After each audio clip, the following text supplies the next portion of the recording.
ابن عباس رضی اللہ عنہما سے کلام الہی لا تحرک الہ کی تفسیر کے سلسلہ میں سنا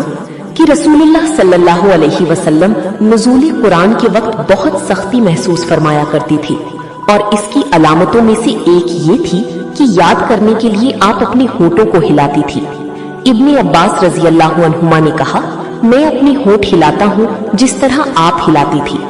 سعید کہتے ہیں، میں بھی اپنے ہونٹ ہلاتا ہوں جس طرح ابن عباس رضی اللہ عنہما کو میں نے ہلاتی دیکھا۔ پھر انہوں نے اپنے ہونٹ ہلائے۔ ابن عباس رضی اللہ عنہما نے کہا، پھر یہ آیت اتری کہ اے محمد، قرآن کو جلدی جلدی یاد کرنے کے لیے اپنی زبان نہ ہلاؤ، اس کا جمع کر دینا اور پڑھا دینا ہمارا ذمہ ہے۔ حضرت ابن عباس رضی اللہ عنہما کہتے ہیں، یعنی قرآن آپ صلی اللہ علیہ وسلم کی دل میں جمع دینا اور پڑھا دینا ہمارے ذمہ ہے، پھر جب ہم پڑھ چکے تو اس پڑھی ہوئی کی اتباع کرو۔ ابن عباس رضی اللہ عنہما فرماتے ہیں، اس کا مطلب یہ ہے کہ آپ اس کو خاموشی کے ساتھ سنتی رہو،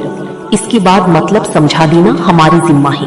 پھر یقیناً یہ ہماری ذمہ داری ہے کہ آپ اس کو پڑھو، یعنی اس کو محفوظ کر سکو۔ چنانچہ اس کے بعد جب آپ کے پاس حضرت جبریل علیہ السلام وحی لے کر آتی تو آپ توجہ سے سنتی،